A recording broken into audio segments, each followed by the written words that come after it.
Hello friends, कैसे हैं आप लोग। उम्मीद करता हूँ ठीक हो गए आप लोग। तो फ्रेंड्स, जैसा कि हम लोग जानते हैं कि यूपीएससी टीआरई में सिर्फ कुछ ही दिन शेष रह गए हैं। तो चलिए, हम अभी कोशिका विज्ञान यानी कि साइटोलॉजी लुसेंट का ऑब्जेक्टिव करवा रहे हैं फ्रेंड्स। और इसमें हम चैप्टर लिए हैं साइटोलॉजी।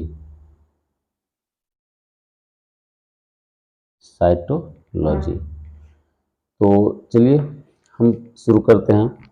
जैसा कि हम लोग जानते हैं कि जीवों की सबसे छोटी फंक्शनल यूनिट को कोशिका कहा जाता है। ठीक है, जीवों की सबसे छोटी फंक्शनल यूनिट को कोशिका कहा जाता है। और कोशिका जो है वो हमारे जीवन का मूलभूत आधार, मूलभूत इकाई भी है। तो क्वेश्चन नंबर 1 लेते हैं फ्रेंड्स। और क्वेश्चन नंबर 1 में है कि सेल नाम किस जीव वैज्ञानिक ने सर्वप्रथम दिया था। ठीक है, तो सेल दिया था सबसे प्रथम रॉबर्ट हुक ने। किसने? रॉबर्ट हुक ने सेल का सबसे प्रथम नाम दिया था। ठीक है फ्रेंड्स, जो कि रॉबर्ट हुक जो थे वो एक निर्जीव कोशिका का अध्ययन किया था। अगला क्वेश्चन लेते हैं। कहता है कौन सी रचना जंतु कोशिका को वनस्पति कोशिका से विभेदित करती है। तो सेंट्रियोल जो है वो जंतु कोशिका को वनस्पति कोशिका से विभेदित करती है। कोशिका में, अगला क्वेश्चन है, कोशिका में राइबोसोम की अनुपस्थिति में कौन सा कार्य संपादित नहीं होगा। तो कोशिका में राइबोसोम की अनुपस्थिति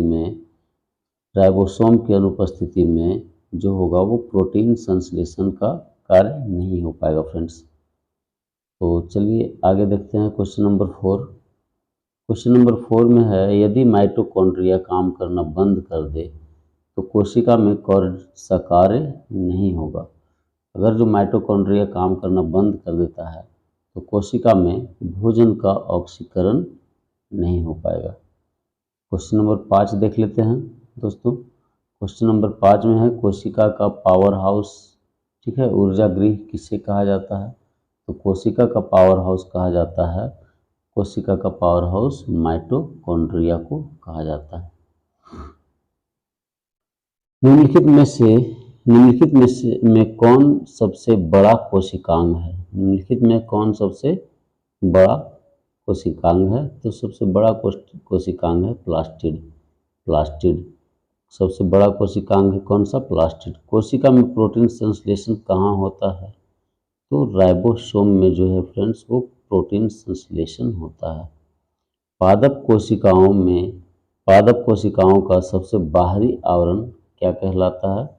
कोशिका भित्ति कहलाता है। पादप कोशिकाओं का सबसे बाहरी आवरण कहलाता है कोशिका भित्ति। चलिए अगला देखते हैं क्वेश्चन नंबर 9। क्वेश्चन नंबर 9 कहता है कोशिका को एक निश्चित रूप प्रदान करती है। तो कोशिका भित्ति जो है फ्रेंड्स वो एक निश्चित रूप प्रदान करती है। कोशिका द्रव्य में उपस्थित महीन शाखित झिल्लीदार और अनियमित नलिकाओं का घना जाल जो है वो क्या कहलाता है? तो अंतःप्रद्रवी जालिका कहलाता है। प्रोटीन निर्माण का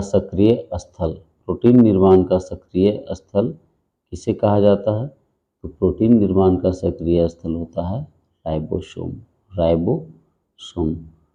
क्वेश्चन नंबर 12 देखेंगे दोस्त। कहता है कि कौन सा कोशिकांग केवल पादप कोशिका में ही पाया जाता है। तो पादप कोशिका में पाए जाने वाले कोशिकांग उपयुक्त में से सभी होगा, यानी कि कोशिका भित्ति, लवक, रिक्तिकाएं। ठीक है, अगला क्वेश्चन देखिए। कोशिकीय श्वसन का सक्रिय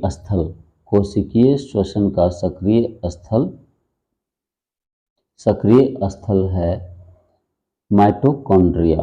माइटोकॉन्ड्रिया। अवर्णी लवक ल्यूकोप्लास्ट मुख्यतः कहाँ पाए जाते हैं? ल्यूकोप्लास्ट जो है वो मुख्यतः जड़ों की कोशिकाओं में पाए जाते हैं। चलिए, फूलों और बीजों के विभिन्न प्रकार के आकर्षक रंग प्रदान कौन करता है? तो फूलों और बीजों को विभिन्न प्रकार के आकर्षक रंग जो है वो दोस्तों वो क्रोमोप्लास्ट प्रदान करता है, क्रोमोप्लास्ट। क्वेश्चन नंबर 16 है कि पत्तियों को हरा रंग कौन प्रदान करता है? तो क्लोरोप्लास्ट जो है वो पत्तियों को हरा रंग प्रदान करता है।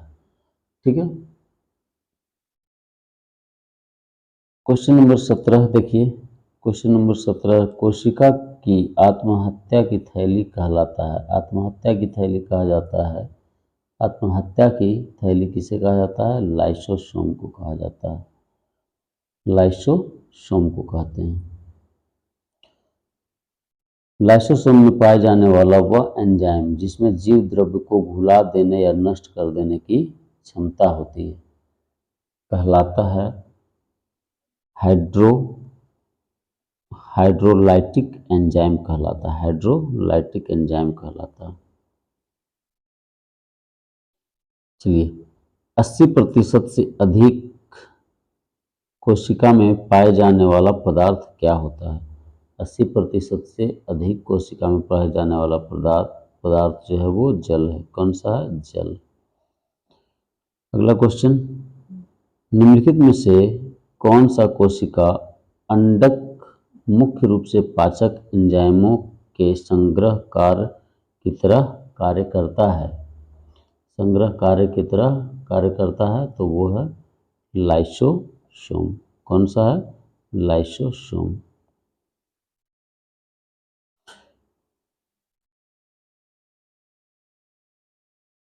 कहता है किसकी उपस्थिति के कारण किसी पादप कोशिका और पशु कोशिका में अंतर पाया जाता है? पादप कोशिका और जंतु कोशिका में कोशिका भित्ति की उपस्थिति के कारण अंतर पाया जाता है। गोलिकाय का प्रमुख कार्य है स्रावी करना, स्रावी। ठीक है, स्रावी। कोशिका का रसोई घर किसे कहा जाता है? तो कोशिका का रसोई घर क्लोरोप्लास्ट को कहा जाता है, क्लोरोप्लास्ट को कहा जाता है, क्लोरोप्लास्ट को कहा जाता है। चलिए अगला क्वेश्चन देखते हैं 24 में। कहता है कि निम्नलिखित में से वह कौन सा कार्य चिकने अंतःप्रद्रवी जालिका द्वारा संपन्न नहीं होता है? तो प्रोटीन का संश्लेषण अंतःप्रद्रवी जालिका द्वारा संपन्न नहीं होता। माइटोकॉन्ड्रिया की खोज किसने की? तो ऑल्टमैन जो है वो माइटोकॉन्ड्रिया का खोज किया था। कौन सा अंगक प्रायः जंतु कोशिका में उपस्थित नहीं होता है? जंतु कोशिका में लवक उपस्थित नहीं होता है, लवक उपस्थित नहीं होता है। लाइसोसोम कार्य करते हैं। लाइसोसोम अंतःकोशिकीय पाचन में कार्य करते हैं। सेल वाल होती है कोशिका भित्ति क्या होती है?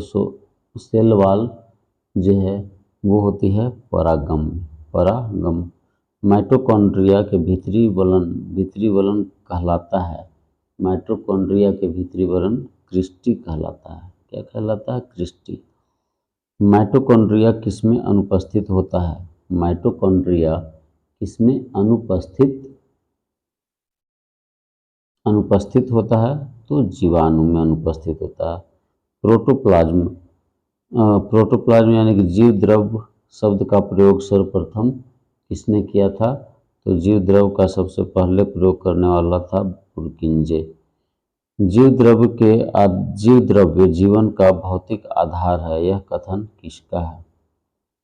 तो जीव द्रव्य जीवन का भौतिक अधिकार है, यह कथन है हेक्सले का। डीएनए के द्विहेलिक्स प्रारूप को पहली बार किसने प्रस्तावित किया? तो द्विहेलिक्स प्रारूप को वाटसन और क्रिक ने प्रस्तावित किया था? वाटसन और क्रिक ने प्रस्तावित किया। न्यूक्लियस की खोज सर्वप्रथम किसने की? तो ब्राउन जो है वो सर्वप्रथम न्यूक्लियस का खोज किया था, ब्राउन। कोशिका की क्रियात्मक गतिविधि को नियंत्रित करती है, कोशिका की क्रियात्मक गतिविधियां नियंत्रित होती है, नियंत्रित होती है किससे? केंद्रक के द्वारा, केंद्रक के द्वारा होती है, केंद्रक के द्वारा। गुणसूत्र शब्द प्रदान किया वाल्डेयर ने, गुणसूत्र शब्द प्रदान किया वाल्डेयर ने। अंतःप्रद्रव्य जालक, अंतःप्रद्रव्य जालक पोर्टर ने दिया था, की खोज कौन किया था? पोर्टर।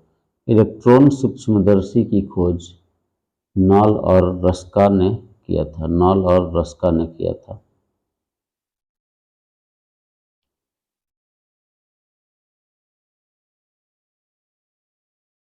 वास्तविक वास्तविक केंद्रक किसमें अनुपस्थित होता है? तो वास्तविक केंद्रक जीवाणुओं में अनुपस्थित होता है। सर्वाधिक संख्या 2n में गुणसूत्र पाए जाते हैं। 2n सर्वाधिक संख्या यानी 2n में गुणसूत्र पाए जाते हैं ऑफियोग्लोसस में, ऑफियोग्लोसस में। कोशिका का जीवित अंश जीव द्रव्य कहलाता है या किससे बना होता है? तो यह बना होता है कोशिका द्रव्य, केंद्रक द्रव्य और अन्य कोशिकांग से, अन्य कोशिकांग से। कोशिकीय व आणविक जीव विज्ञान केंद्र कहाँ स्थित है? कोशिकीय व आणविक जीव विज्ञान केंद्र कहाँ स्थित है? तो कोलकाता में, कोलकाता में।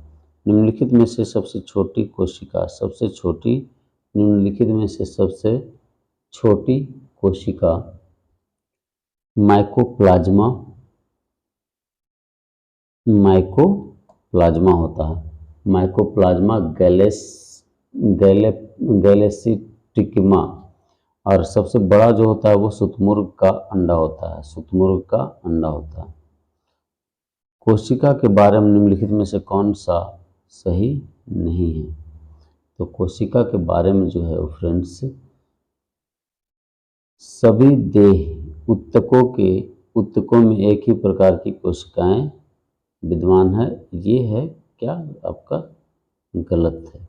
ठीक है, चलिए अगला क्वेश्चन देखते हैं।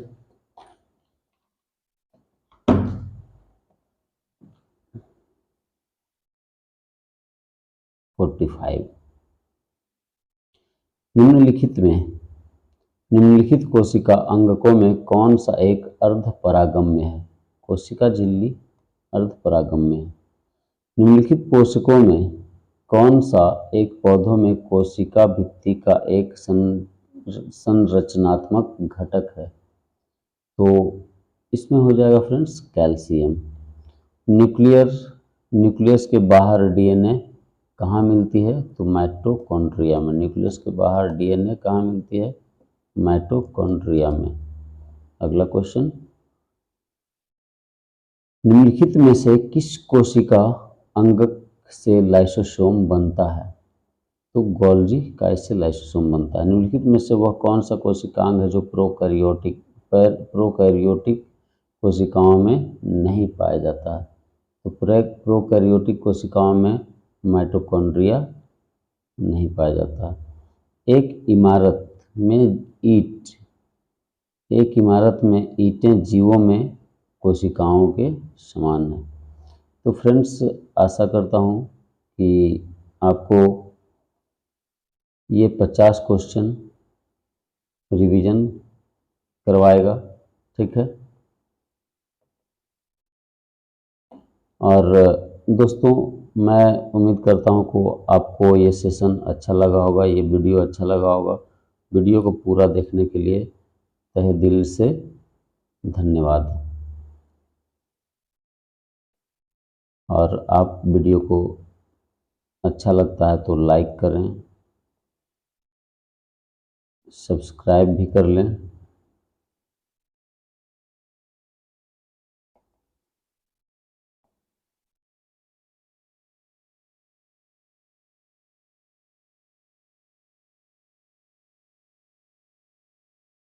और शेयर भी करें। वीडियो को पूरा देखने के लिए धन्यवाद।